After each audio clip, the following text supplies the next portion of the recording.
नमस्कार, मी केदार घाटगे. बी न्यूजच्या ग्रामीण वार्तापत्रामध्ये आपलं स्वागत.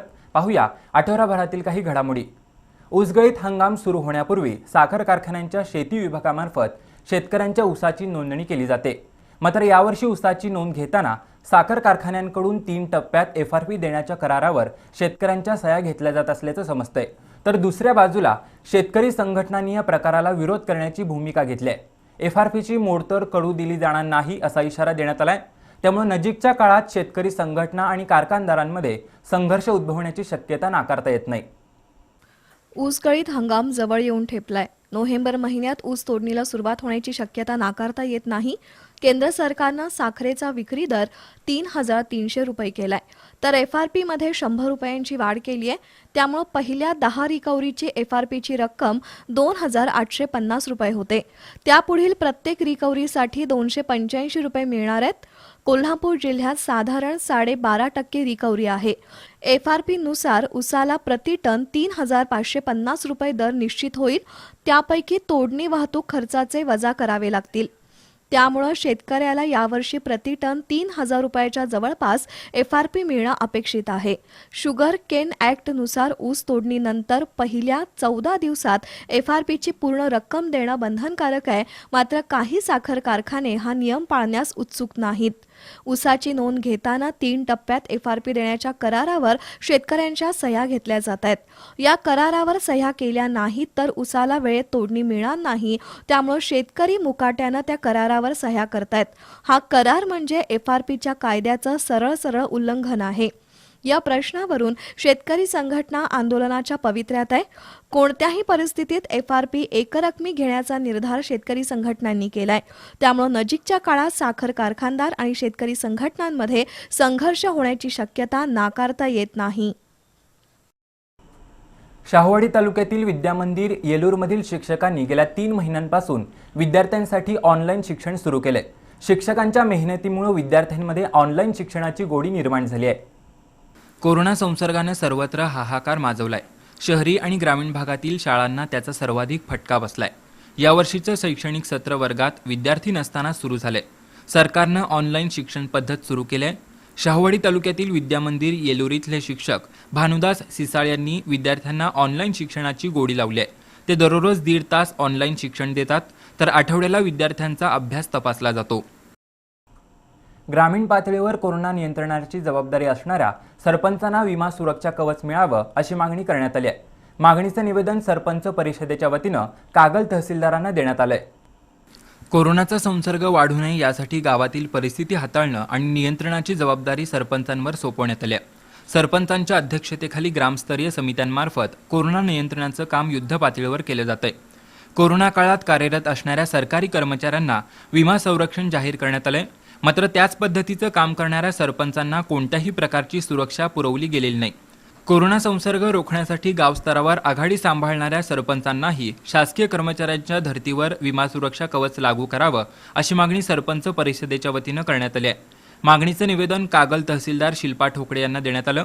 या निवेदनावर सरपंच राजश्री पाटील, ॲडव्होकेट दयानंद पाटील, अण्णासो डाफळे, दत्तात्रय खराडे, बाळासाहेब पाटील, सुमन जाधव यांच्या सह्या आहेत. भीमारिद्धी इन्फोटेनमेंट अर्थात BTVनं ग्राहकांसाठी कमी दरातील विविध पॅकेजेस आणलेत. त्यामुळे अगदी 225 रुपयांमध्ये भरपूर चॅनल्सचा आस्वाद घेता येत आहे. मात्र यामध्ये स्टार स्पोर्ट्स नसल्यामुळं IPLचा आनंद घेता येणार नाही. म्हणूनच BTVनं ग्राहकांसाठी 2 पर्याय आणलेत. पहिल्या पर्यायामध्ये मासिक 19 रुपये अधिक GST इतका रिचार्ज केल्यास स्टार स्पोर्ट्स आणि IPL पाहता येणार आहे. त्या व्यतिरिक्त क्रीडाप्रेमींसाठी 2 नवे स्पोर्ट्स पॅकेज आणलेत. क्रिकेट प्रेमींनी याबाबत अधिक माहितीसाठी आपल्या स्थानिक केबल ऑपरेटरशी संपर्क साधावा असं आवाहन करण्यात आलंय. भीमारिद्धी इन्फोटेनमेंट म्हणजेच BTVनं ग्राहकांसाठी विविध पॅकेजेस आणलेत. त्यामध्ये बेस्ट भीमा पॅक 1 हे केवळ 225 रुपये प्रति महिना, तर बेस्ट भीमा पॅक 2 हे केवळ 250 प्रति महिना इतक्या कमी दरात उपलब्ध आहे. मात्र या पॅकेजमध्ये स्टार स्पोर्ट्स चॅनल उपलब्ध नाही. यंदाच्या IPLचा हंगाम स्टार स्पोर्ट्सवर असल्यानं BTVनं ग्राहकांसाठी 2 नवे पर्याय आणलेत. ग्राहकांनी स्थानिक केबल ऑपरेटरशी संपर्क करून 19 रुपये अधिक GST इतकी रक्कम भरल्यास त्यांना स्टार स्पोर्ट्स चॅनलचा आणि IPLचा आनंद घेता येणार आहे. या व्यतिरिक्त आणखीन एक पर्याय BTVनं आणलाय. क्रीडाप्रेमींसाठी 2 नव्या पॅकेजेसची घोषणा करण्यात आली आहे. त्यामध्ये स्टार स्पोर्ट्ससह विविध क्रीडाविषयक चॅनेल्सचा समावेश आहे. न्यू भीमा स्पोर्ट्स पॅक 1 हे 248 रुपयांना तर न्यू भीमा स्पोर्ट्स पॅक 2 272 रुपयांना उपलब्ध आहे. त्याद्वारे क्रिकेट प्रेमींना IPLच्या हंगामाचा आनंद मनमुराद लुटता येणार आहे. दुसरीकडे भीमा पॅक 3 या 300 रुपये प्रति महिना पॅकेजमध्ये मनोरंजनाच्या सर्व महत्त्वाच्या चॅनल्स आणि स्टार स्पोर्ट्ससह बहुतांश क्रीडा चॅनल्स पाहता येणार आहेत. याबाबत अधिक माहितीसाठी आपल्या स्थानिक केबल ऑपरेटरशी संपर्क साधावा असं आवाहन भीमा रिद्धी इन्फोटेनमेंट अर्थात BTVच्या वतीनं करण्यात आलंय. वार्तापत्रामध्ये घेऊया एक छोटीशी विश्रांती.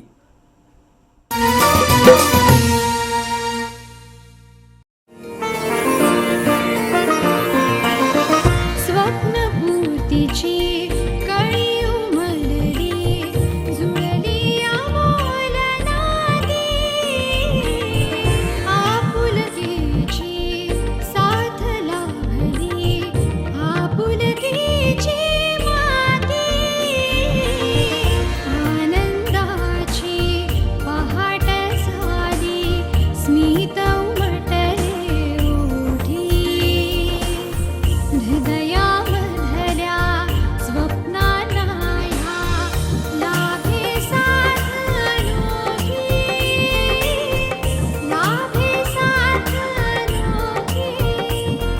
विराज सिटी भुयेकर पाटील ग्रुपचा एक सुमंगल वास्तू प्रकल्प विराज सिटी. साईट संपर्क कागल एसटी स्टँड समोर नॅशनल हायवे NH4 लगत कागल. मोबाईल 9527608484. वार्तापत्राच्या या भागात आपलं स्वागत.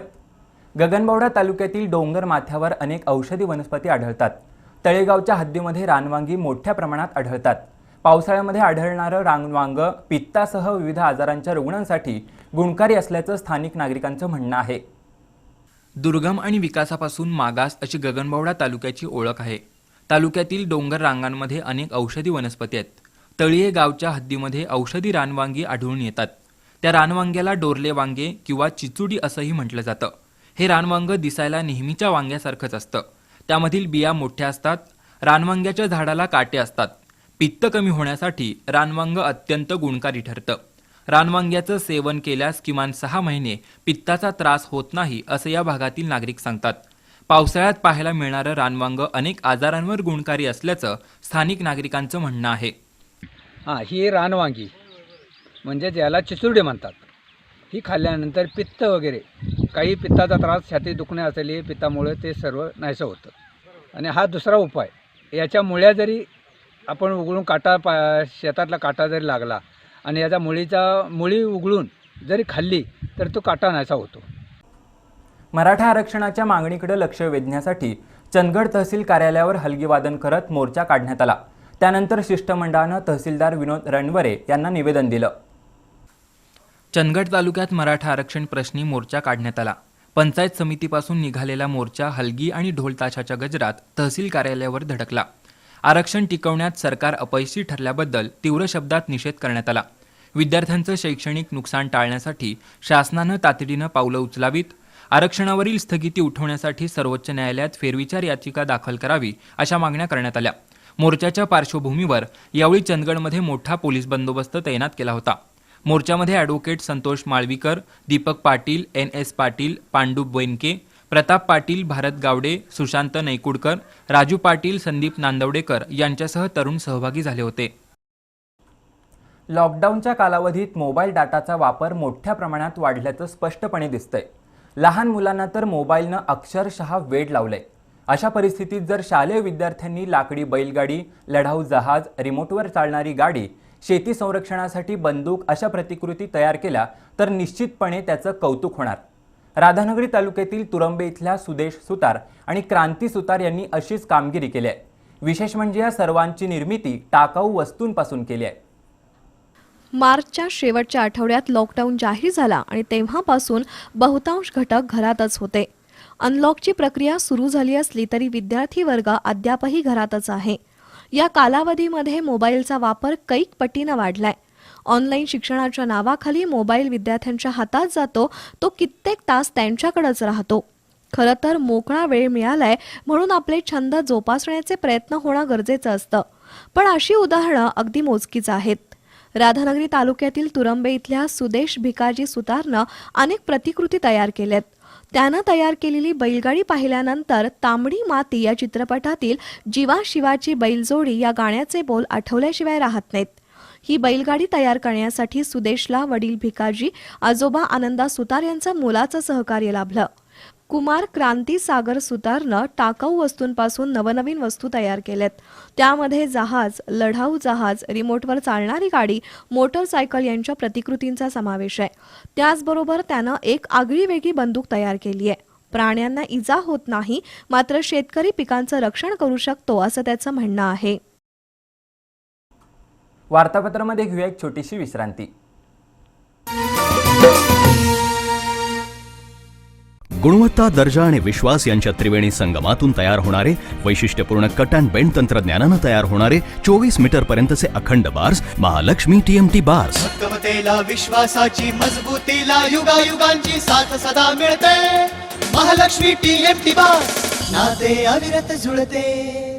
गुणवत्ता, दर्जा आणि विश्वास यांच्या त्रिवेणी संगमातून तयार होणारे वैशिष्ट्यपूर्ण कट अँड बेंड तंत्रज्ञानानं तयार होणारे 24 मीटर पर्यंतचे अखंड बार्स महालक्ष्मी TMT बार्स. भक्कमतेला, विश्वासाची, मजबूतीला युगायुगांची साथ सदा मिळते. महालक्ष्मी TMT बार्स, नाते अविरत जुळते.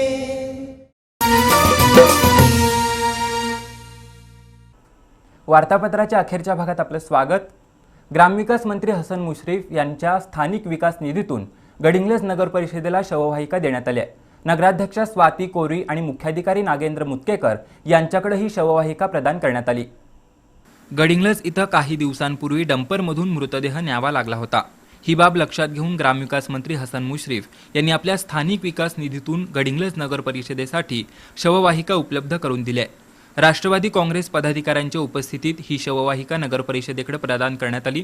नगराध्यक्ष स्वाती कोरी, मुख्याधिकारी नागेंद्र मुतकेकर यांच्यासह किरण कदम, उदय जोशी, उपनगराध्यक्ष शकुंतला हातरोटे, गुंड्या पाटील, अमर मांगले, लक्ष्मी घुगरे, सुनीता पाटील, रेश्मा कांबळे, शारदा आजारी, शर्मिला पोद्दार, चंद्रकांत मेवकर, दीपक कोळकी उपस्थित होते.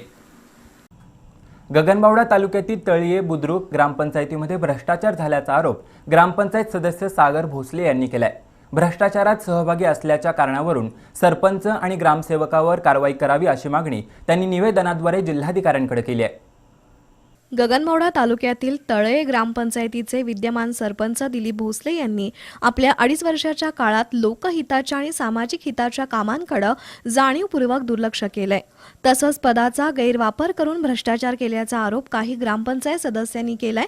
तसंच बोगस सह्यांच्या आधारे ग्रामसभेतील ठराव मंजूर करून अपहार केल्याचा आरोप सदस्यांनी केलाय. या प्रकरणी जिल्हाधिकाऱ्यांना निवेदन देण्यात आलं. ग्रामपंचायतीमध्ये शिपाई पदाच्या भरतीमध्येही सरपंच आणि ग्रामसेवकांनी भ्रष्टाचार केल्याचा आरोप सागर भोसले यांनी केलाय. आज या ठिकाणी जे गावात चर्चा जी चालू आहे की शिपाई भरती जे शिपाई पद भरलेलं आहे, हे शिपाई पदाची अगदी ग्रामपंचायत लेवलला सरपंचाने त्याची निविदा किंवा कुठलीही चर्चा न करता किंवा ते मीटिंगमध्ये विषय न घेता त्याने शिपाई पद भरलं आहे आणि ते आर्थिक व्यवहार त्याने त्यात केलेला आहे. हे गाव संपूर्ण म्हणतं आहे किंवा आम्हीही म्हणतो आहे. पण ह्यातून त्या पदाची किंवा ह्याची चौकशी व्हावी, कसं भरलं, काय भरलं आहे, बिना ग्रामसभा लावता भरलं आहे आणि ग्रामसभा कुठलाही ठराव न करता एवढी कामं जी झालीत ही कशा पद्धतीने झालीत याची चौकशी व्हावी. या प्रकरणाची सखोल चौकशी करून सरपंच दिलीप भोसले आणि ग्रामसेवक अमित पाटील यांच्यावर फौजदारी गुन्हा दाखल करावा अशी मागणी निवेदनाद्वारे केली आहे. यावेळी ग्रामपंचायत सदस्य सागर भोसले, रानोजी कांबळे, सुषमा कांबळे आणि सुनीता गुरव उपस्थित होते. कबनुरीतल्या अश्विनी टकले या विवाहितेचा अन्नातून विष घालून खून केल्याचा आरोप नातेवाईकांनी केलाय. या प्रकरणाची सखोल चौकशी करावी अशी मागणी तिच्या नातेवाईकांसह भीमशक्ती संघटनेनं केली आहे. याबद्दलचं निवेदन पोलीस उपअधीक्षक गणेश बिरादार यांना देण्यात आलं. हातकणंगले तालुक्यातील कबनूर इथल्या अश्विनी टकले या 30 वर्षीय विवाहितेकडे घर बांधण्यासाठी माहेरहून 5 लाख रुपये आणण्यासाठी सासरच्या लोकांनी तगादा लावला होता. सासरच्यांकडून छळ सुरू असतानाच अश्विनीचा संशयास्पद मृत्यू झाला. या प्रकरणी छळ करून आत्महत्येस प्रवृत्त केल्याचा गुन्हा दाखल झाला असून शिवाजीनगर पोलिसांनी पती अधिक टकले आणि सासरे महादेव टकले यांना अटक केली आहे. दरम्यान अश्विनीचे नातेवाईक आणि भीमशक्ती सामाजिक संघटनेच्या वतीनं पोलीस उपअधीक्षक गणेश बिरादर यांना निवेदन देण्यात आलं. अन्नातून विष घालून अश्विनीची हत्या केल्याचा आरोप निवेदनाद्वारे करण्यात आला. CAA-NRC विरोधातील आंदोलन भडकावण्यास कारणीभूत ठरल्याचा ठपका ठेवत दिल्ली पोलिसांनी माकपचे अखिल भारतीय सचिव सीताराम येचुरी यांच्यासह अनेकांवर गुन्हे दाखल केलेत. दिल्ली पोलिसांच्या निर्णयाविरोधात इचलकरंजीत डाव्या आणि लोकशाहीवादी पक्षाच्या वतीनं निदर्शनं करण्यात आली. तसंच संविधान बचाव देश बचाव अशी जोरदार घोषणा देण्यात आली. CAA आणि NRCला माकपसह सर्व विरोधी पक्षांनी विरोध केलाय. या कायद्याविरोधात दिल्लीमध्ये आंदोलन झालं होतं. दरम्यान दंगल भडकवण्यास जबाबदार धरून माकपचे अखिल भारतीय सचिव सीताराम येचुरी यांच्यासह अनेकांवर दिल्ली पोलिसांनी गुन्हे दाखल केलेत. दिल्ली पोलिसांच्या या निर्णयाविरोधात इचलकरंजीमध्ये डाव्या आणि लोकशाहीवादी पक्षांच्या वतीनं आज निदर्शनं करण्यात आली. केंद्र सरकार संविधान विरोधी असल्याची टीका प्रमुख नेत्यांनी केली. भाजपच्या मनमानीमुळे भारतीय संविधान धोक्यात आल्याचा आरोप करण्यात आला. आंदोलनात दत्ता माने, AB पाटील, आनंदराव चव्हाण, भरमा कांबळे, सदा मलाबादे, शरद कांबळे, मारुती आजगेकर यांच्यासह विविध राजकीय पक्ष आणि संघटनांचे कार्यकर्ते सहभागी झाले होते. याबरोबरच हे वार्तापत्र इथंच संपलं. नमस्कार.